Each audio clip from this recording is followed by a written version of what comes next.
अस्सलाम guys, my name is Syed Abbas Azdi and आज के इस वीडियो ट्यूटोरियल के अंदर हम लोग देखने जा रहे हैं कि किस तरीके से हम लोग जो है ग्रे कोड को बाइनरी कोड के अंदर कन्वर्ट कर सकते हैं using XOR gate. Last video के अंदर हम लोगों ने बाइनरी को ग्रे में कन्वर्ट किया था और आज हम ग्रे कोड को बाइनरी कोड के अंदर कन्वर्ट करने जा रहे हैं। तो इसके अंदर हमारे उसी तरीके से जिस तरह हमने 3 XOR गेट्स यूज़ किए थे, हमारे 3 XOR गेट्स यूज़ होंगे। सबसे पहले हम 3 XOR गेट्स ड्रॉ कर लेते हैं।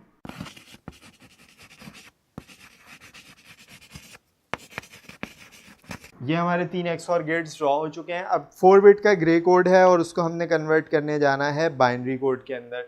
तो सबसे पहला जो हमारे ग्रे कोड की इनपुट आएगी वो इस जगह पर आएगी, इसको मैं नाम दे रहा हूँ G0 का। और जो सेकंड इस गेट की इनपुट हो रही होगी वो इस गेट की आउटपुट से कनेक्टेड होगी। उसके बाद इसी तरीके से सेकंड इनपुट मेरी यहाँ पर हो रही होगी G1 के नाम से और ये आगे मेरी कनेक्टेड होगी इस गेट के साथ।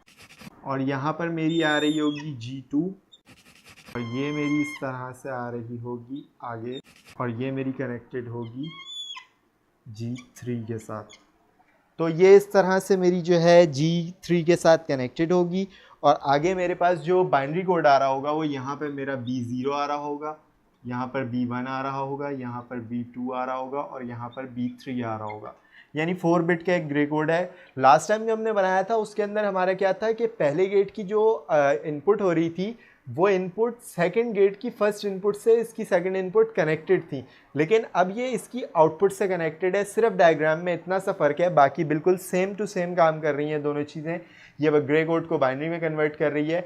अब इस तरीके से हम लोग जो है वो ग्रे और बाइनरी कोड की जो है वो XOR गेट को यूज़ करते हुए सर्किट डायग्राम ड्रॉ कर सकते हैं और इसको अगर हम आप चेक करें तो ये बिल्कुल प्रॉपर वर्क कर रहा होता है और हमारे ग्रे कोड को बाइनरी कोड में कन्वर्ट कर रहा होता है।